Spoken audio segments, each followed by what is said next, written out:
రేపటి నుంచి తెనాలి మున్సిపాలిటీలో ఉన్న వివిధ వార్డుల్లో పర్యటన ప్రారంభించబోతున్నాం.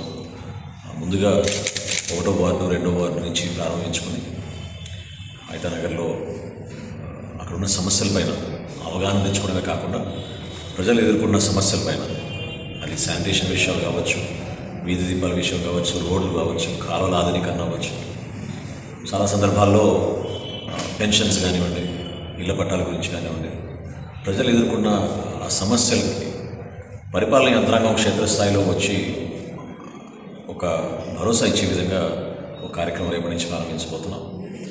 వివిధ డిపార్ట్మెంట్ నుంచి ఆఫీసర్లందరూ కూడా అందుబాటులో ఉంటారు.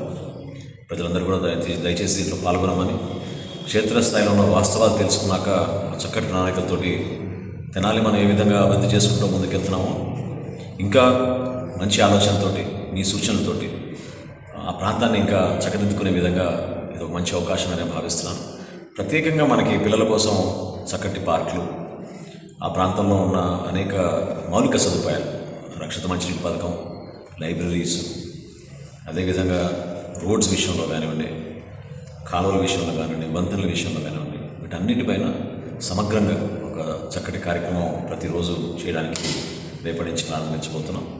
ప్రజలందరూ కూడా సహకరించి ఈ కార్యక్రమంలో పాల్గొని రాజకీయంగా చేయాల్సిన సందర్భం ఇది కానే కాదు. ఇది ప్రభుత్వ పరంగా అన్ని పార్టీలు కలిసి మనం చక్కగా ముందుకెళ్ళి ప్రజలు ఎదుర్కొన్న సమస్యలు, అందులో ప్రత్యేకంగా చాలామంది పాపం పనులు మానుకొని పెన్షన్ల విషయంలో కానివ్వండి, ఇళ్ల స్థలాల విషయంలో కానివ్వండి, అధికార యంత్రాంగం దగ్గరికి తిరిగే పరిస్థితి వాళ్ళకు ఉండదు.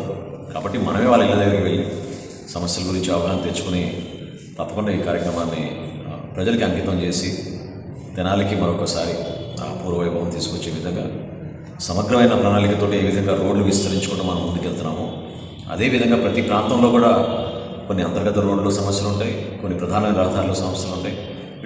అన్నిటిపైన ఒక పూర్తి అవగాహనతోటి ఒక మంచి ప్రణాళిక సిద్ధం చేసుకుందాం అనే ఒక ప్రయత్నం అందరం కలిసి చేద్దామని మనస్ఫూర్తిగా సందర్భంగా కోరుకుంటూ, మీరందరూ కూడా రండి, పాల్గొనండి. సమస్య ఏదున్నా నిర్భయంగా చెప్పండి.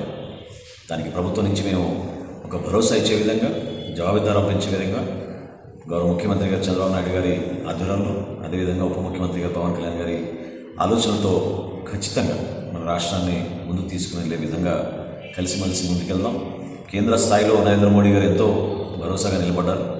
ఆ ఆలోచన విధానాన్ని మనం ప్రజలకు తీసుకెళ్ళడానికి ఇది ఒక చక్కటి అవకాశం నేను భావిస్తూ, అన్ని పార్టీలు కూటమి ప్రభుత్వంలో భాగంగా మనం అందరం ఒక ముగ్గురం కూడా కలిసి ప్రజలకి మరింత మెరుగైన సేవలు అందించే విధంగా ముందుకెళ్దాం.